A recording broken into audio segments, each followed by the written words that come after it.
Dan ini lahir ketika Indonesia masih dalam abad-abad atau era-era penjajahan. Hari ini mestinya pesantren melakukan transformasi.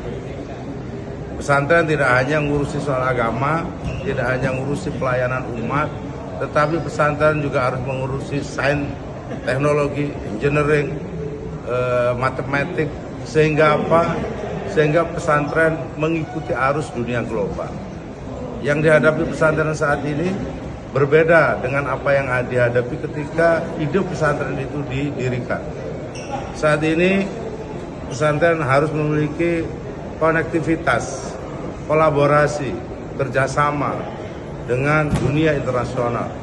Pesantren bukan hanya untuk pesantren, tetapi pesantren harus memiliki jejaring dengan dunia pendidikan, utamanya pendidikan sains dan teknologi di Indonesia maupun di luar negeri. Nah, acara ini sebenarnya ingin memberikan sambungan agar pesantren tidak hanya hidup di dalam satu tempat saja, di Indonesia saja, tapi model pesantren ini juga bisa dikembangkan di negara-negara lain dengan tentu pendekatan pada ilmu-ilmu yang lain.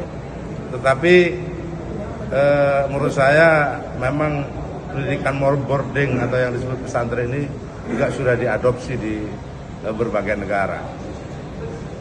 Dan saya berharap output dari atau keluaran dari kegiatan ini pesantren menjadi mendunia. Jadi apakah santrinya, apakah tenaga pengajarnya, atau kreativitas dan inovasinya harus mendunia. Jadi tidak cukup hanya di Indonesia saja, meskipun pesantren itu hanya ada di Indonesia. Gus, harapan konkret dukungan dari pihak pemerintah, Kemenristek, Dikti dan sebagainya seperti apa yang diharapkan oleh PKB dan dunia pesantren? Tentu kalau negara sudah memberikan undang-undang kepada pesantren, tinggal pelaksanaannya itu lebih ditegaskan dengan peraturan di bawahnya.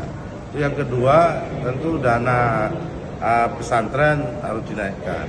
Tidak hanya itu juga, pesantren juga harus dilakukan pendampingan dengan kegiatan-kegiatan yang lebih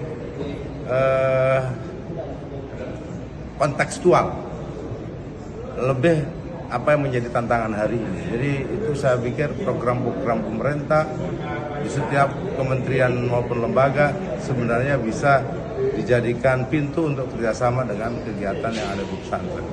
Karena pesantren itu sebenarnya rumah besar yang di situ bisa kerjasamakan dengan semua pihak dan kementerian maupun lembaga.